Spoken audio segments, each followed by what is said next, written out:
जी, मैं हूँ सोहेल। उम्मीद करता हूँ सब लोग ठीक होंगे, बढ़िया होंगे, स्वस्थ होंगे और मस्त होंगे। तो स्वागत करता हूँ एक बारी फिर से एक नए वीडियो में। तो यार फिर से दोबारा एक अपडेट है जो ये पिछले कुछ दिनों से जो इंडियन क्रिकेट टीम के हेड कोच वाला ये जो मसला चल रहा है उसकी पोजीशन को लेके काफ़ी सारे नाम सामने आ रहे थे। आज एक और जो है वो स्टेटमेंट सामने आया। वो स्टेटमेंट है जय शाह जी का। जय शाह जी ने ये जो बातें चल रही थी, खबरें आ रही थी कि बीसीसीआई ने रिकी पॉन्टिंग को कांटेक्ट किया है, जस्टिन लैंगर को कांटेक्ट किया है, इन चीज़ों को सिरे से नकार दिया है जय शाह ने। उन्होंने कहा है कि ना ही मैंने और ना ही बीसीसीआई के किसी ऑफिशियल ने रिकी पॉन्टिंग या जस्टिन लैंगर या किसी भी ऑस्ट्रेलियन के साथ कोई कांटेक्ट किया है इंडियन टीम की हेड कोच की पोजीशन उनको देने के लिए। ऐसा कुछ नहीं है। तो मैं मान सकता हूँ यार इस चीज़ को। जय शाह झूठ नहीं बोल रहे होंगे ऑब्वियसली। इतने बड़े पोजीशन पे वो बैठे हुए हैं। जय शाह बीसीसीआई के सेक्रेटरी हैं।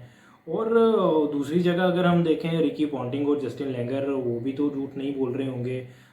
रिकी पॉन्टिंग ने ये कहा था कि आईपीएल के दौरान ही उनकी बीसीसीआई के एक ऑफिशियल के साथ फेस टू फेस बात हुई थी, आमने सामने बैठ के बात हुई थी।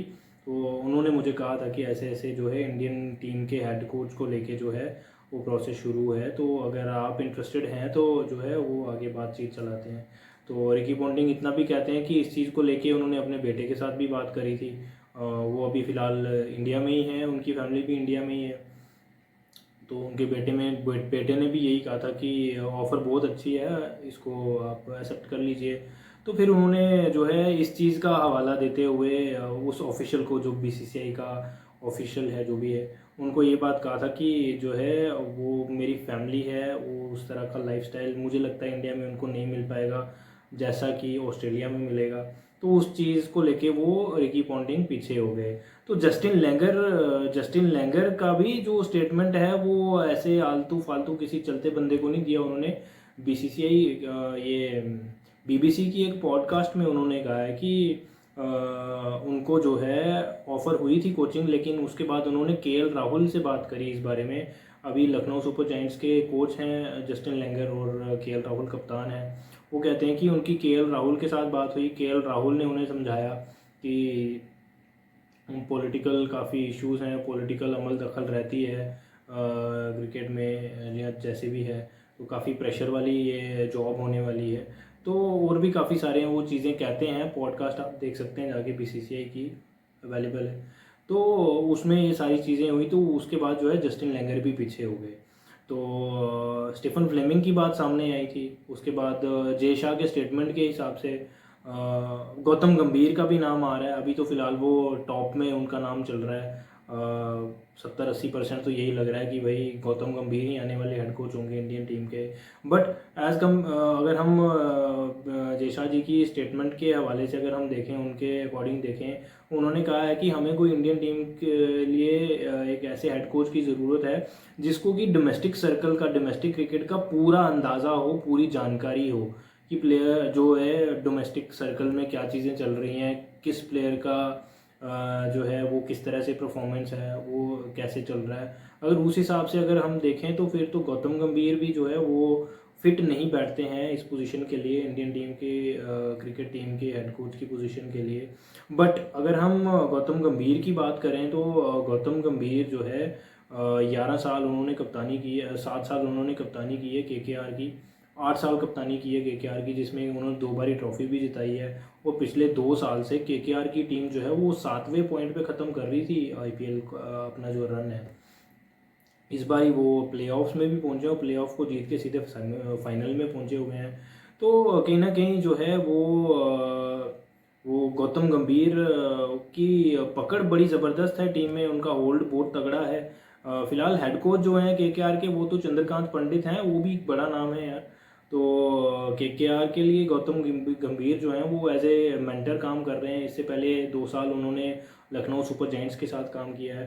तो मेरा ख्याल है ये वाली चीज़ तो बिल्कुल फिट बैठ रही है कि कोचिंग का एक्सपीरियंस होना चाहिए, इंटरनेशनल क्रिकेट का एक्सपीरियंस होना चाहिए। वो दोनों चीज़ें तो गौतम गंभीर के पास हैं।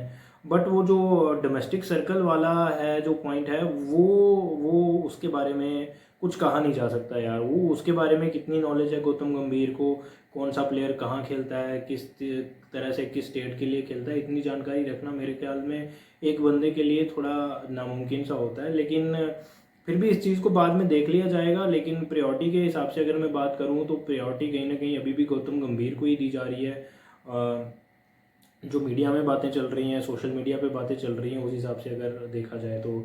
और बिल्कुल होना भी चाहिए यार, गौतम गंभीर को होना भी चाहिए इंडियन क्रिकेट का, क्रिकेट टीम का हेड कोच होना चाहिए।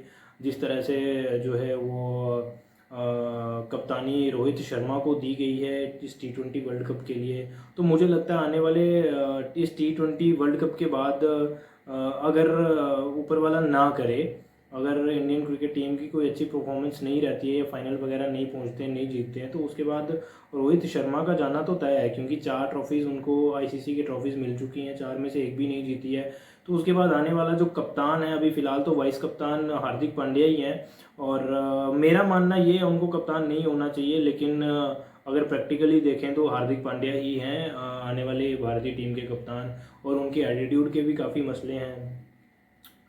टीम में विराट कोहली भी हैं। विराट कोहली और गौतम गंभीर के बारे में तो पहले सब जानते ही हैं, बट वो बाहर उनका आपस में मिलना जुलना, वो भी काफ़ी खबरें आई थी, वो भी ओके है, कोई सिस्टम नहीं है। लेकिन है तो फिर भी दिल्ली के लुंडे ही है ना, एटीट्यूड पे बात आ जाए तो फिर रुकते कहाँ हैं। तो वो भी काफ़ी सारे मसले रहे हैं। तो आने वाली टीम के अगर प्रैक्टिकली देखा जाए तो टीम के कप्तान हार्दिक पांड्या होने वाले हैं। तो उनको थोड़ा हैंडल करने के लिए भी, उनके एटीट्यूड को हैंडल करने के लिए भी कहीं ना कहीं एक ऐसा ही बंदा चाहिए टीम में जिसका कि दबदबा हो, जिसकी बात सुने सारे। तो गौतम गंभीर जो है वो टॉप लिस्ट में चल रहे हैं, अभी लिस्ट में टॉप पे चल रहा है उनका नाम।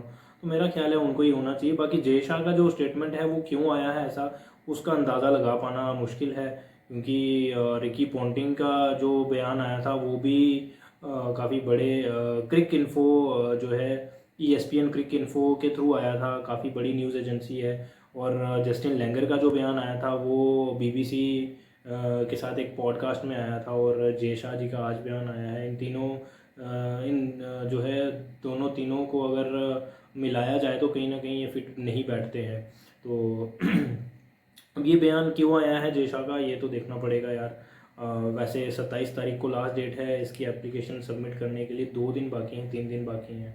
तो वर्ल्ड कप के बाद, T20 वर्ल्ड कप के बाद जो है कोच अनाउंस कर दिया जाएगा कौन सा होने वाला है हमारा कोच। तो I will go for Gautam गंभीर यार, गौतम गंभीर ही होने चाहिए। क्योंकि काफ़ी नॉलेज है उनको, वो इंडियन क्रिकेट की तरफ से खेल चुके हैं, इंडियन टीम की तरफ से खेल चुके हैं काफ़ी देर।